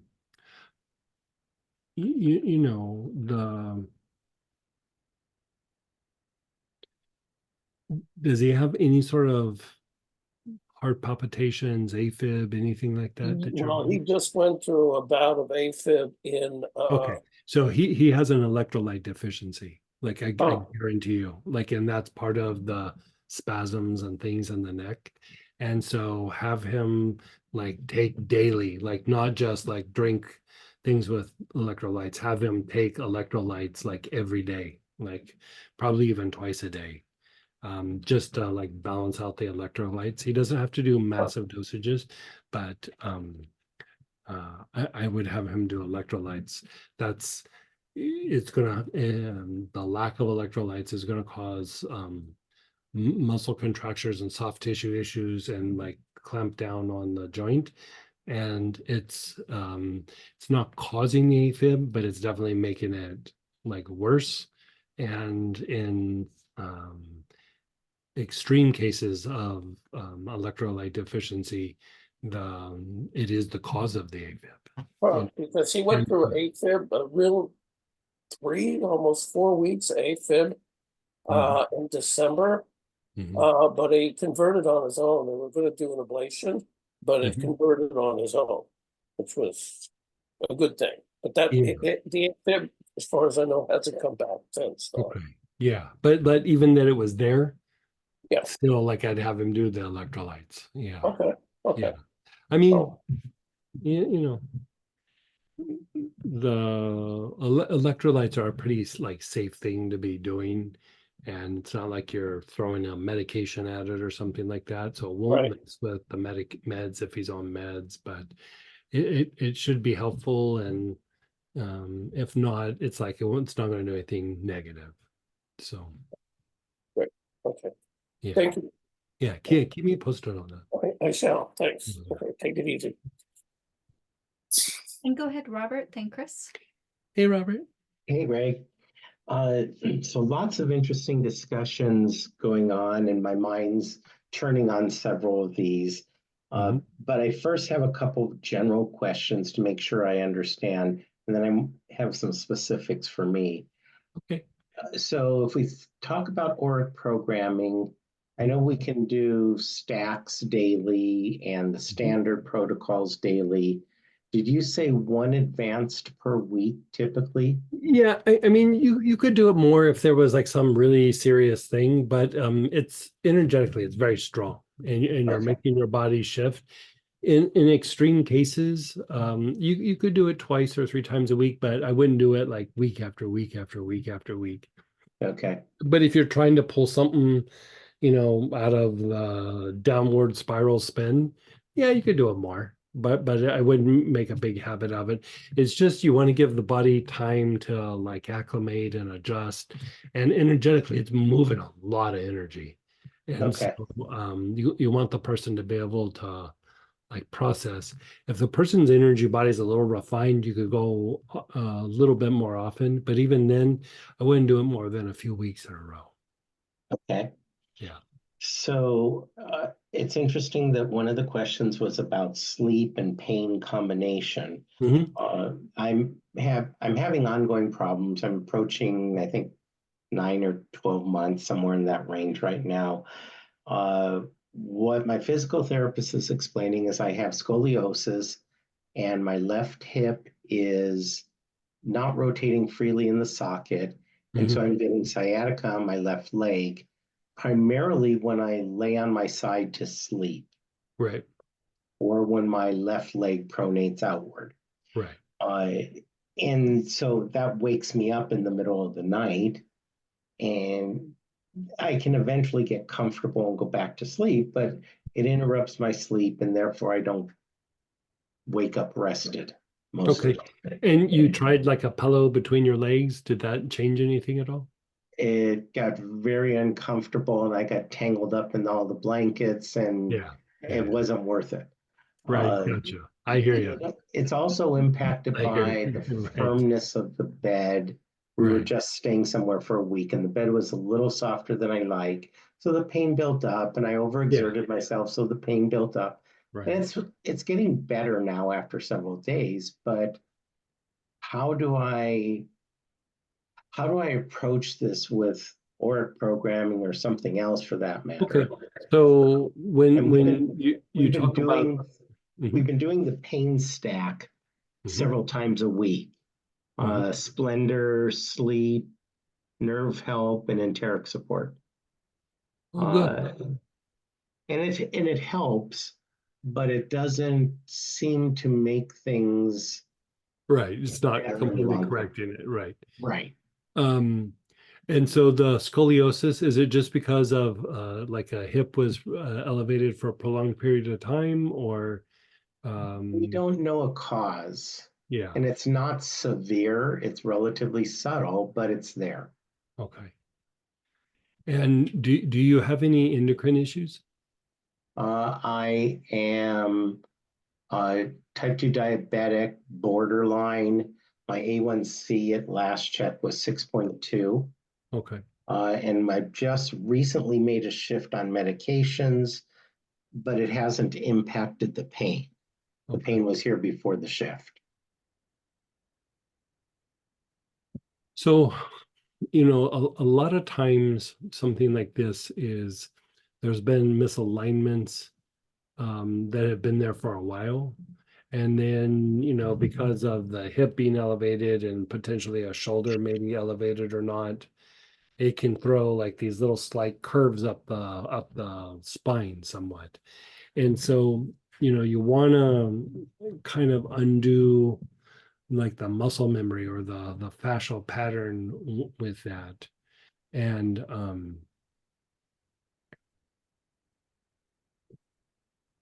okay, so you which hip was elevated? The, the left hip is the one that isn't rotating, and I Okay. believe it's the right hip that's elevated. Okay. And when I say isn't rotating fully. No, It's yeah, not I freely get you. rotating. Yeah. Okay. Um,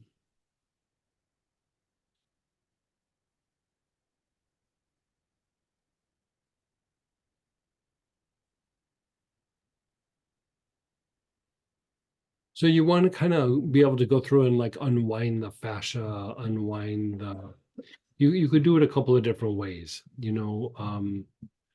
uh I like the idea of using Paracelsus like on the areas that like an ointment, like on like the hips, the low back.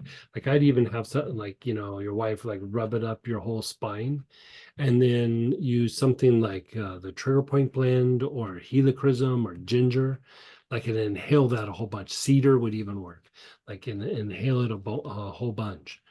And then so trigger point, cedar, ginger, helichrysum, like choose just one of those. Like Okay. put the Paracelsus on and do that, right? And still and I'll give you a stack, but like this is like Okay. the clinical application. And so do that, and then rotate it with putting the pain soothe on the body, but probably like in a body tonic, like just like rub it on the back and the neck, and because you're taking out some of the pain, but you're also relaxing some of the tissue, and you're trying to undo some of the contractures. That combination of the Paracelsus and the trigger point blend or the ginger helichrysum, that's to decrease potential trigger point activity, which will help allow the body to unwind to a greater degree, like muscle contractures and tension. And so the pain soothe or birch complex. And the reason being that like the wintergreen, they both have wintergreen in it. And the birch complex obviously has a bunch of birch and stuff in it, but they're very good at diminishing like long-standing like contractures. Not just like, oh, I have a spasm, but like sometimes the body like really locks up. And as much as you put stuff on to relax it, it relaxes, but it doesn't do like a deeper relax. So I would do that. And I like the idea of rotating it with either that lactic acid flush or the celery seed. And that would be topical. Like, treat it topical, but I would even take a little bit of that internally just to open up the the gut a little bit, because sometimes when you have like here we're talking about the hip, but like sometimes when you have a back issue, some of the back issue is actually coming from the abdominal muscles, and it can even be the fascia like within the abdominal cavity. And so we just want to like hit all those things, so as you're doing stuff, it allows your body to kind of realign a little bit. And you have a slight curve, and over a period of time, sometimes I've seen those correct a little bit, and sometimes they just kind of at least stop getting worse. But the reason I was asking about endocrine issue is one of the things that I throw in that mix is to use frankincense and myrrh together, internal, and it jumpstarts all the glands, but it also is very anti-inflammatory, and it will relax the muscle and the fascia enough to allow your body to kind of shift a little bit. I mean, it's not going to correct everything, but it can be like something that helps nudge everything in that direction. And then the other thing that I like to throw in the mix from time to time is just inhaling hyssop, just a lot of long, slow, deep breathing with hyssop, because the, Tolu balsam would work, things that are antispasmodic to the diaphragm. Like you want to unwind the diaphragm, because the issue with the diaphragm and the throat, which they work together to elevate the rib cage for breathing. But when the diaphragm is tight, the spinal muscles are tight. The little muscles that go between all the different vertebrae, and so it locks them up. And so the more that you can unwind the diaphragm, it loosens that stuff up, so you can actually start kind of shifting the body around a little bit better. And like you might shift the body and then it will stay. And so part of what happens, like when the hip is off, like your muscles have been working in a way that compensating for that. So even when you get the hip to go back, like those muscles are still functioning like the way it was when the hip was elevated. And the big ones that you wouldn't think about are the adductors, like the inner part of your thigh. Like those get more wound up than even probably your hip socket. And so I would even put some of the whatever you're using, Pain Soothe or Birch Complex, on the inner thigh itself. Just, it doesn't have to be daily, but from time to time, and unwind that component as well. And so, I mean, that's a decent amount to like start with that, but that should help, because part of it is the ligaments get stretched a little bit, and then when you're laying on your side, sometimes the leg will go past the midpoint and it stretches out that joint. And it's not that it's doing damage, but it can get irritating and painful. And so Yeah. I would do that. And then I would still do for like for the Auric programming,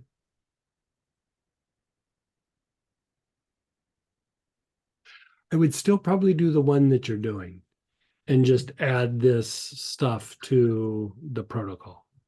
Like keep doing Okay. that stack, but add these clinical parts to the treatment, and then see how that treats you. Like it should start making you feel better. If it's going to work, it should start making you feel better within a week or two. It's not like going to be like big picture, big picture, you'll want to keep doing it for a while, but you'll start to notice like this is feeling a little better, that's feeling a little better. Like, things will start improving. And as things shift, you'll notice that like maybe my shoulders feel a little different, my chest is a little different, the way you stand or sit might start to shift and change. And so um let's give that a shot. Okay. So part of me is guessing that doing the advanced for pain wouldn't be the optimal. Honestly, if you were gonna do like an advanced form for this, I'd probably throw the respiratory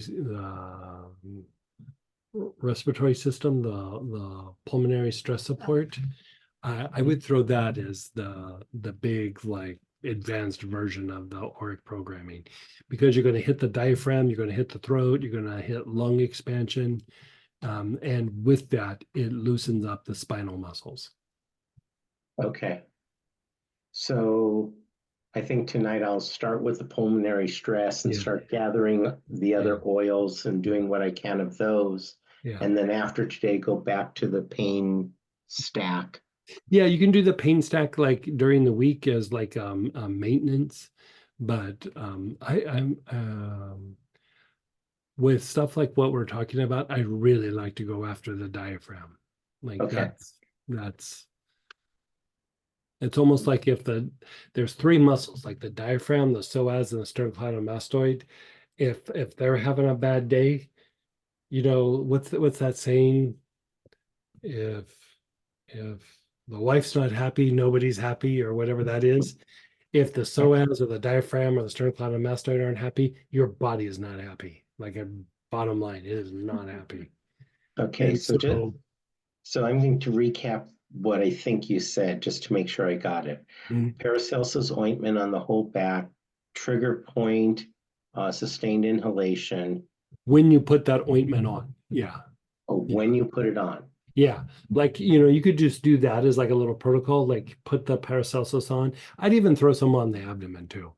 And then like you have it on and then you like lay on the couch or on the bed and then inhale the trigger point or helichrysum, ginger, cedar, and then that right there is a little treatment. And Okay. then from time to time, I'd hit either with a body tonic. I mean, you could do it as a ointment as well, but I'd cover a lot of ground. So body tonics are easier just to like treat like the back, the torso, the hips, down the legs. I'd hit everything. And so I'd do that with Pain Soothe or Birch Complex. Okay, so then Pain Soothe Body Tonic or Birch Complex on inner thighs and back and neck. And hips. Oh, Yeah. and hips. Okay. Yeah. Sorry, I have that. And then lactic acid or celery Lactic acid. seed. Yeah, lactic acid flush over the body, like the neck down. Oh, okay. Like, so you could do that in a salt bath, or you could do it as a body tonic. Okay. And then frankincense and myrrh internally, Yeah. hyssop, sustained inhalation. Yeah. Continue with the pain stack Mhm. and advanced respiratory once a week. Right. Okay. I think I got it. Now to make it happen. There you go. Thank you very much. And then go ahead, Chris, then Denise. Hey, Chris. Thanks, Sam. Hey, Greg. Just wanted to continue our conversation about deep vein thrombosis and blood clots on the legs. Any oils for that? Are they on medication? Like, are they on Yes. Coumadin or something? I'd Yeah. probably just let it be. Like, Just let it be. Yeah. Okay. I mean, blood clots and like a thrombosis. I mean, you can treat it potentially with like lemon or helichrysum, Yeah, but I saw because that. Coumadin is a bit of a strong medication, I just wouldn't make it more complicated. Like, I'd probably just let that one be. So when they're off medication, would lemon or helichrysum internally be Yeah. a support? Yeah. Yeah. Okay. It would help with prevention and, I mean, I have been able to treat those with oils, but like when they're on Coumadin, I mean, there's been a few times where I've done them, while they're in Coumadin, but blood clots you don't want to mess around with too much. Like, so, like, you treat it, they got the Coumadin in place. The doctor's monitoring, what it's doing. I would just let that be, Okay. If they weren't on Coumadin, I'd say go ahead, but Okay. you know, And so after they're done with Coumadin, yeah, when they get how How many drops? Helichrysum, probably a couple of drops a day. Lemon, like 3 or 4 drops once a day. Both once a day. Hmm. Thank you. Also for a client, she after her divorce, she went back to drinking. You know, she was able to stop, like cold turkey. She's wanting to stop that again. Alcohol addiction runs in her family.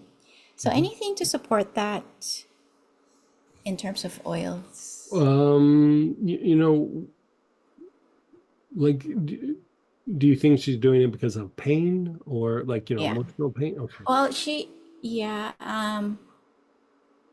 well, she stopped drinking because her ex-husband said, if you don't stop drinking, that's it. So she stopped cold turkey. She was Right. able to stop right away. And then, just maybe going through stress of the divorce and changes in her life, and her job has been very stressful lately.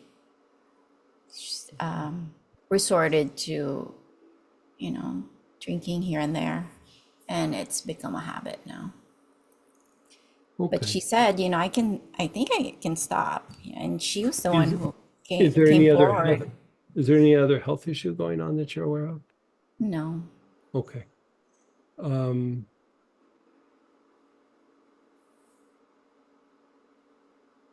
is she on any other medications or anything that you're aware of? No.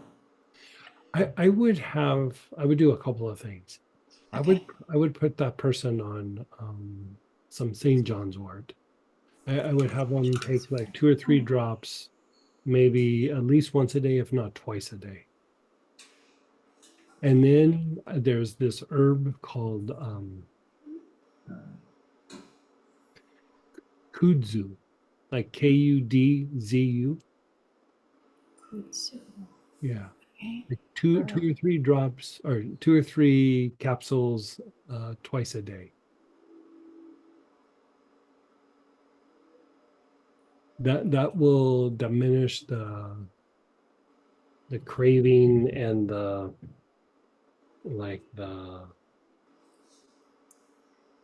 drive for consuming alcohol. Okay. Yeah. Thank you so much. I mean, it's not like a magic bullet, but it's very helpful. So, like, if they're really trying and they're like, oh, I just get, sometimes it's just consuming. It's like it takes the edge off enough to where they go, yeah, I just don't really want to do it anymore. But a lot of times the drive to do something like that is tied to like some emotional or mental pain or something. And so the St. John's wort should help and help flush that out and reduce some anxiety and things like that. And, if they're not on meds, it should be pretty straightforward and you could go from there. Yeah. And remind me how much St. John's wort per day? 2 or 3 drops twice a day. Twice a day. Thank you so much. You're still welcome. And then go ahead, Denise, then Priya. Hey, Denise. Let's get you unmuted. Thank you so much, Sam. I appreciate that. I wrote down a couple of things. I have that appointment tomorrow, and I was doing really well today, but I think now I'm getting tired, and you know how the evenings are. So I just am a little bit nervous. I'm putting the galbanum on my wrist, and I appreciate you encouraging me with that. So if you have any other thoughts on that, I'd appreciate it for nervousness. I was just gonna say, how are your anxiety levels? They can get up to about like out of 1 out of 10 to a 7, but it seems like it's worse when I get tired. Okay. Do you have like spikenard or vetiver or something like that? I have both of those, yes. Why don't you try some spikenard? Like you could, inhale it, put a couple drops on your wrist, and then even take a couple of drops internal. Oh, I could do it internally as yeah. well. Okay. Yeah. Thank you. Okay. So do that with the galbanum as well? Or Yeah, just, yeah. okay. Yeah. The other one was on the body tonic or for the Mhm. lactic acid flush. Which one would I use? The oil itself or would I get the body tonic? You know, if I would probably get the body tonic. Like, what are you trying to treat?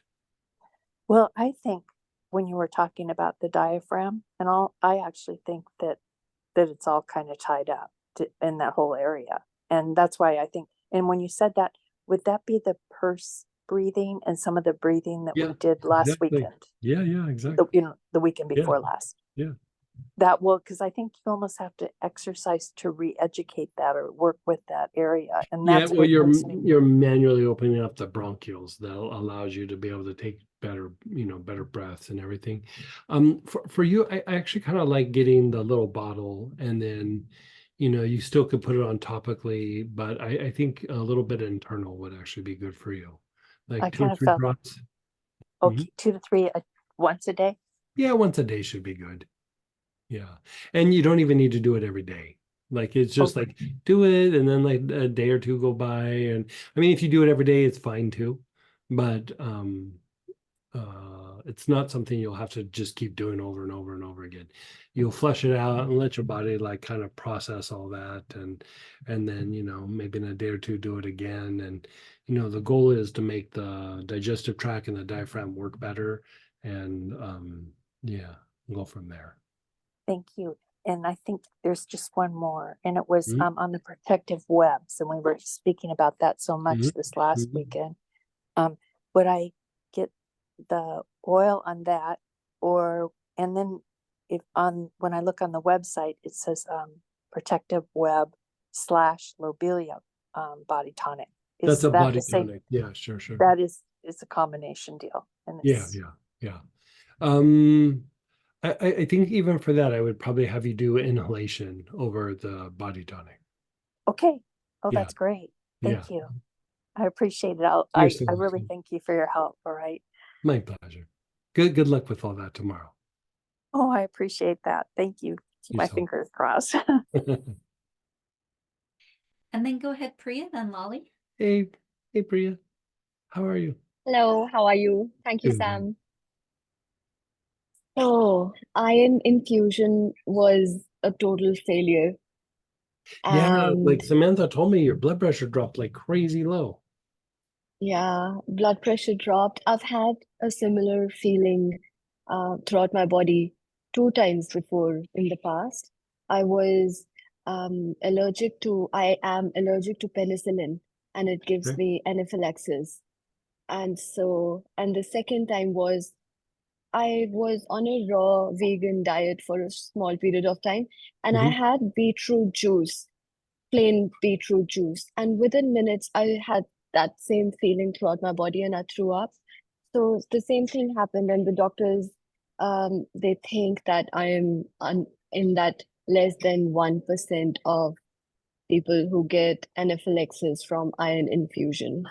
So we had to stop in like 10 minutes of starting it. But I just wanted to discuss with you what other options. What's your blood pressure normally? It's always little bit on a lower side. Yeah. I don't know exactly what, but I know that every Yeah. time any doctor has done the blood pressure testing, it's always been a little bit Been low. low. They say that it's low. Yeah. Let's have you start. Do you have hyssop? Yeah.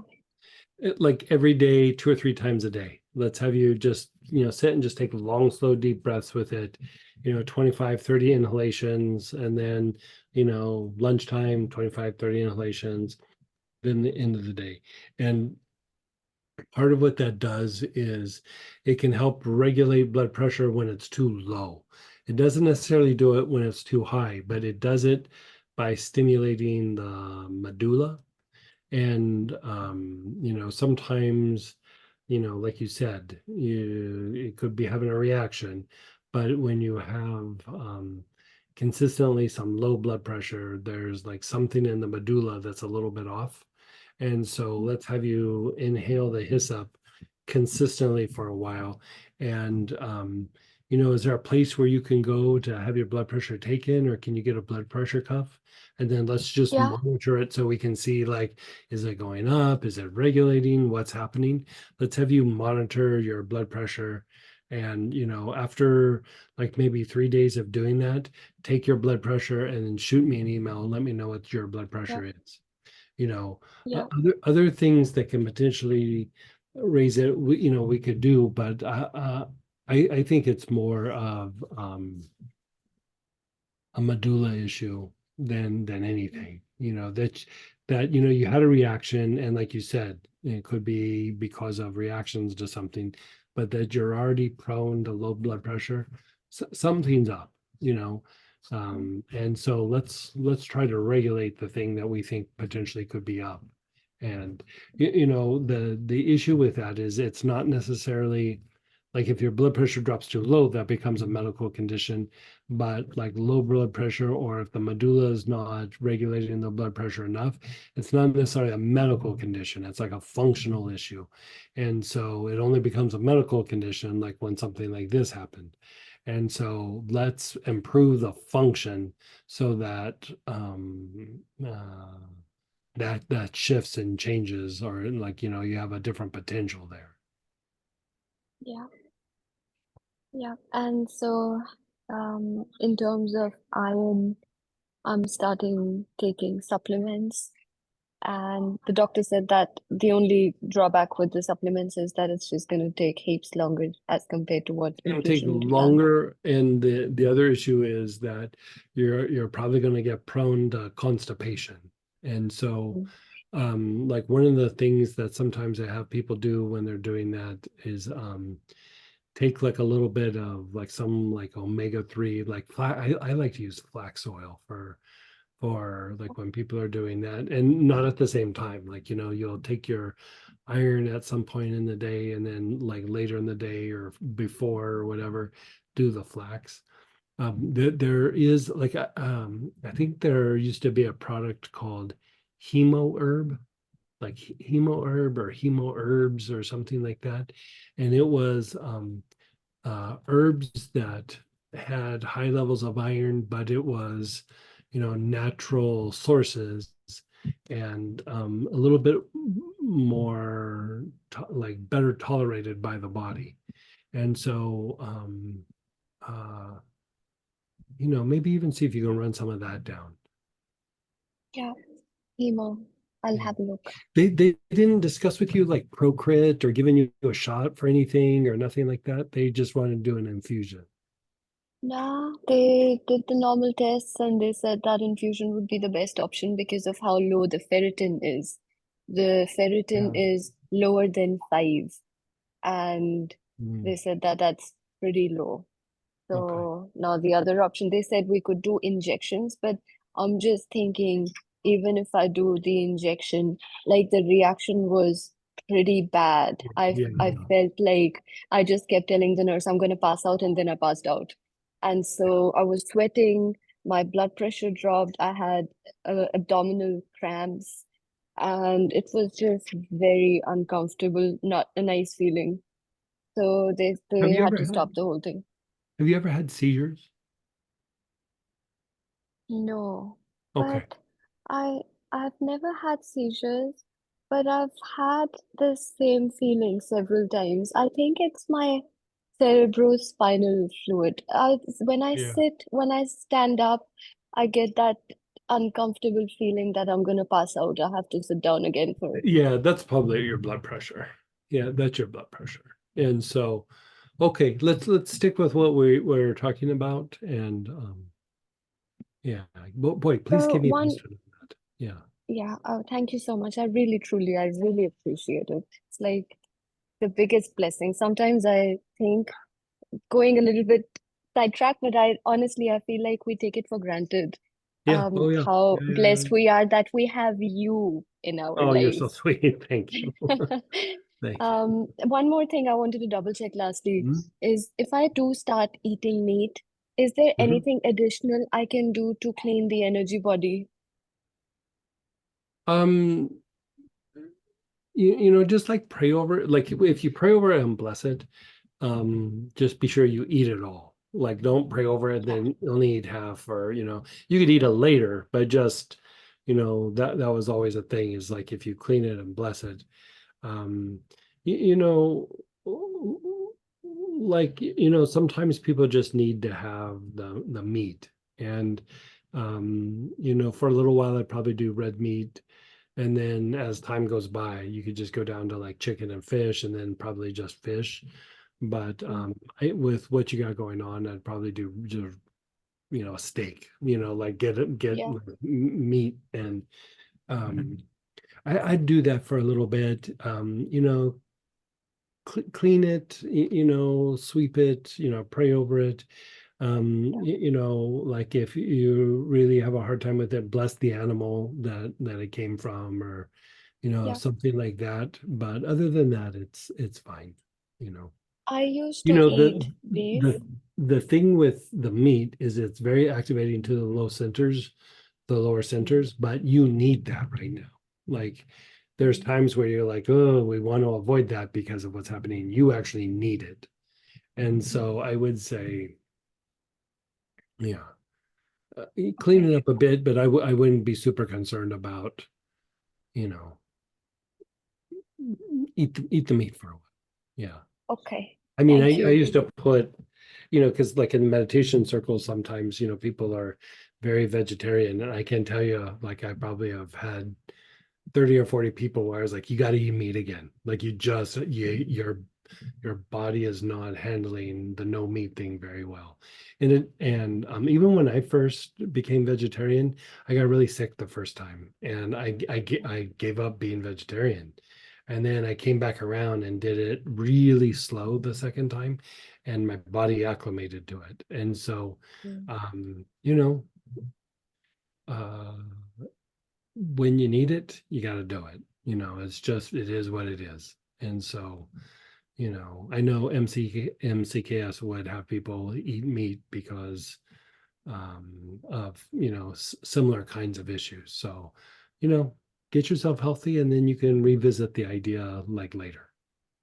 Yeah, and I think that must have been one of the reasons, because I was a heavy meat eater, would eat beef and everything. And then I went raw vegan. Right. Like, I was just having Yeah. juices and smoothies and Yeah. salads and nothing else. Like, So so it was like I did it, like one day I was just like, done, I'm not doing this anymore. And I yeah. got super sick. And so the next time I was like, okay, I'm gonna only eat meat one meal a day. And then after that, I was like, I'm only gonna eat meat every other day. And then it was like, I'm only gonna eat meat twice a week. And then I was like, okay, I'm going to stick with twice a week. But if I forget, I forget. And what started happening is, like, I was only once a week. And then sometimes I'd go a few weeks, and then I'd have it a couple of meals. And then after a while, I was like, it's been like a couple of months. And like, it was a really slow progression. And by the time I forgot because I wasn't getting sick. And so Yeah. then after that, it's like, sometimes we'll be at a restaurant, and I'll be going, man, this quesadilla tastes really good. And it's because it's got a bunch of chicken in it or something. And, I'll be halfway through it, and I'm like, gonna finish it. Like, I'm not gonna, freak out about that it's got meat in it or something. And it's just, like, I try to be vegetarian, but if it ends up in front of me, or, I've been over at relatives' houses before, or a friend, and they make something with meat and they're super happy about it and they want to share. I sit and I eat it. Like, I don't make like, oh, I can't eat it, and so I would say, even just the thing about, like, being able to eat it when you need it, and when you don't, you don't. Like, I think if you kind of do this little dance, you'll be fine. And when you feel you need it, you eat it, and when you don't, you can let it go. Thank you. So yeah, hyssop, start inhaling 3 times a day, Yeah, 3 times a day. and do the blood pressure testing. Yeah. And Even get a back to few you on the drops on the reports. wrist, like even a few drops on the Yeah. wrist, you do a little. Yeah. Yeah, I did that this morning also, actually. Perfect. And Yeah, and apart from that, just come back to meet. Okay. Yeah, yeah, yeah. Go out and have a Thank nice big you. juicy hamburger or something somewhere. Thank you, and thank you, Sam. Thank Yeah. you to you both. So, And then go ahead, Lolly, then Megan. hey, Lolly. Hello. Hey, hey, how are you? I'm good. How are you? Doing good. Um, so the hyssop, now let's go back to that for a second. Hmm? So as far as low blood pressure, if somebody has an issue, not like a major issue, but just low blood pressure every now and then, a hyssop would still be a good Yeah, option yeah. to just do that every It now and is then one as of well. it's one of the treatments for low blood pressure. You know, cinnamon can elevate the blood pressure a little bit, not a lot, a little bit. But the reason that I'd like hyssop for that, and you know, there was this physician back in France that he used to use it for low blood pressure quite often, and it's a stimulant for the medulla, and which regulates like circulation and blood pressure and respiratory function. And so, you know, whenever you see somebody with like low blood pressure, that's the thing they hit. I mean, sometimes, you know, you can energetically manipulate things a little bit, but having the medulla function at a better, like more efficiently. Like sometimes you got to give it a little, like stimulant doesn't mean like coffee, it just means it makes it function better. And you know, it usually means the medulla's off a little bit, you know. Who knows why? Okay. Like, you know, I don't know Yeah. if I ever figured out why it was happening, but you know, there's a few times where it was like maybe a neck trauma or like a severe trauma or something like that. But it happens to a lot of people, and there's not really a rhyme or reason. So, yeah. Okay. Cool. Good to know. Thank you. Actually very helpful. Yeah. Okay. So a few very like things that are not connected to anything. So, oils for nails, like, you know, sometimes nails, either separating or like kind of started lifting a little bit from the skin. I remember somebody told me a while back that sometimes tea tree can be helpful for that, Tea tree can be a little but helpful for the nails, but boy, separating or honestly, you know what I would probably do? Like when you like collagen, maybe, yeah. Yeah. I would get like some collagen and like take the collagen. yeah. Okay. So Yeah. I that's mean it. we Like, could go but at it that's with oils, but like honestly, you're probably going to get better results with the collagen. but collagen tends to have ingredients that are not really user friendly for vegetarians. I think there is a company, I can't remember who it is, but there's a vegetarian somebody, or at least they used to. There was a vegetarian like collagen supplement.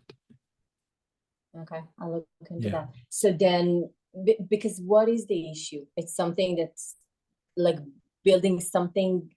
What is, I don't even understand the issue with the nails. Well, sometimes the collagen is destabilizing. Like it can be vitamin C issue. It could be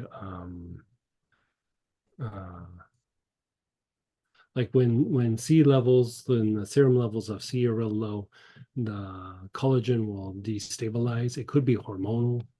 You know, if there's an imbalance in the hormonal system and the endocrine system.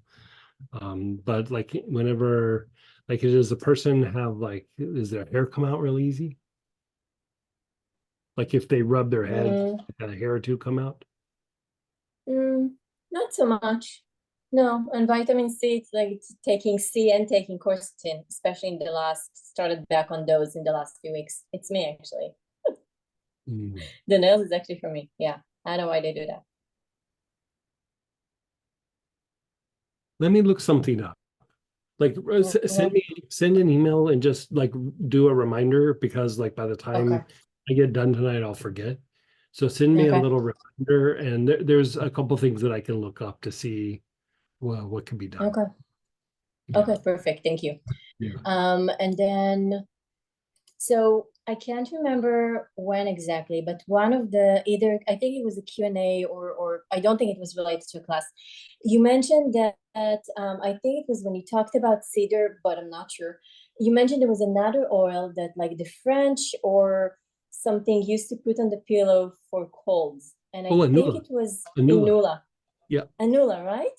Yep. I couldn't find it in my notes, and I'm like, I'm Right. pretty It's sure I'm inula. correct. Yeah. That's the And way when I I first smelled started it, I was, using inula. You put a drop or two in your yeah. pillow and then you lay and you just, you sit there, and especially like in wintertime, it really reduces the mucus, like when there's big, cold or big temperature fluctuations. And that's how I first started using inula, was I would put it on my pillow. That's a very European thing. Yeah. Okay, so that's what I thought, especially after I actually smelled the inula. I Yeah. was, oh, Yeah. that's probably It okay, is perfect. the strongest mucolytic. Like it is the strongest, breaks up mucus to the greatest degree out of all the essential oils. And even the herb version of it that's the big thing that you use it for, is breaking down mucus. Okay, perfect. Yeah. So, okay, so I was correct. Good. Thank you. Now let's talk about pregnant women for a second. Mhm. So, what's okay and what's not okay? So that's like a Honestly, client of actually. pregnant women, I do very little on. Like I, try to make them as comfortable as possible, but the cure for a pregnant woman is having a baby. And so, I usually take them off everything, unless if there is some things that you need to do, you use the oils that you would use to treat a baby. You use that same Oh, little grouping of the oils. But even mm-hmm. then, I do very, very minimal. Very, very, very minimal. It's too Okay. complicated. Like it's, because you're treating the dynamic between the mother and the child, and you're treating two things, and it's too easy for those things to get complicated. And when it comes to, you don't want to mess up anything for the baby, or so I honestly, I drop everything. If the doctor usually puts them on natal vitamins. And if there's some pain stuff, I use the really simple, gentle oils that I would use on a child. And I just stick with that. Like So, time linalool, for example, super, super gentle. So if you needed to ease like some back pain or something, you could put a little time linalool or a little Roman chamomile, and it's not going to be the thing that knocks it out of the park, but it's doable and it won't complicate the things with the baby. so Yeah, you I would wouldn't do use it, any of and it. I wouldn't do any of it internal. Just right, so it would only be topical. Okay, yeah. now what about diffusing it? How do you feel about Yeah, that? that, Same that, that would be thing? fine, but I wouldn't go crazy with that even. I would, like cold and flu season, again, like time linalool, because it's so gentle, but I wouldn't go super crazy with it. Yeah. And then what about lavender? That's sometimes a Lavender tricky can be one, right? okay too, With gas. but again, I wouldn't go super crazy with it. Like you could use it a bit, but not too much.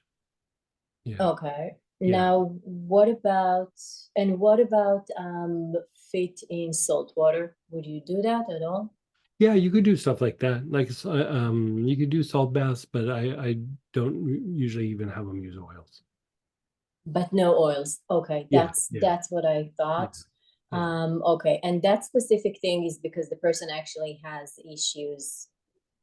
3 months pregnant, issues already with the baby, and she also actually has a blood clot on the upper side of the leg. And I was like, so it's like mostly in bed, and there's a lot of emotional stuff going Yeah, on, yeah, which is why I was thinking like just yeah. fit in salt water to just. Yeah, that, and maybe just do some healing on her. Yeah. Yeah. But that would be okay. Yeah. Also, okay, well, fine, we can do weird. Would you ever clean? Because when somebody was telling me about that person, something came up. Would you ever clean, not cut, but clean a cord between the mother and the baby? I've heard people do that. Like, I tried that a couple of times. I don't know that it really did anything. Yeah. Okay. Yeah, Okay. you know, I'm not saying it doesn't, but I didn't have the experience that it did a whole lot. Like I would focus really pretty heavy on the physiology and then on the environment between the mother and, you know, if there's family Yeah. members or, you know, that's usually a bigger thing. Like my rule of thumb is when the woman's pregnant, you try to insulate her and keep her as happy as possible with a baby because you don't want the imprint to be, for one, you want to keep her comfortable, but you don't want the imprint of really strong emotions and things coming up that imprints on the baby. So, you know, Right. keep her as, you know, And happy and comfortable as possible. Yeah.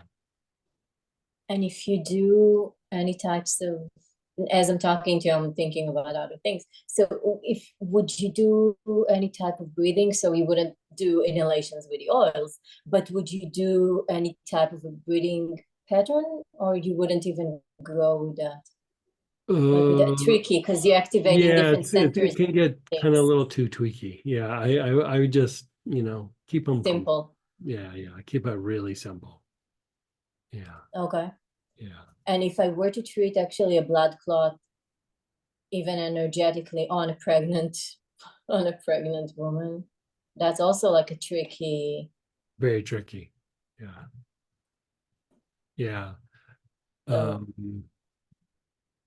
I mean, it could be done, but you'd really have to closely monitor, and I want to make sure that she was being monitored by a doctor. yes, Yeah, okay. yeah, Okay, yeah, thank you.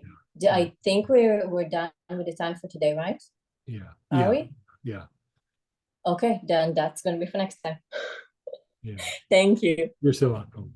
And sorry, Megan, we have to jump over to the other one, but send me an email and I'll be glad And to. Ralph too, and Yeah. anybody else who we Send- weren't send able to emails. get to Yeah, your yeah. question in the Yeah. Q&A, please just email it to us at info@plantpranaoils.com and we'll get So- those. Yeah. Yeah, yeah.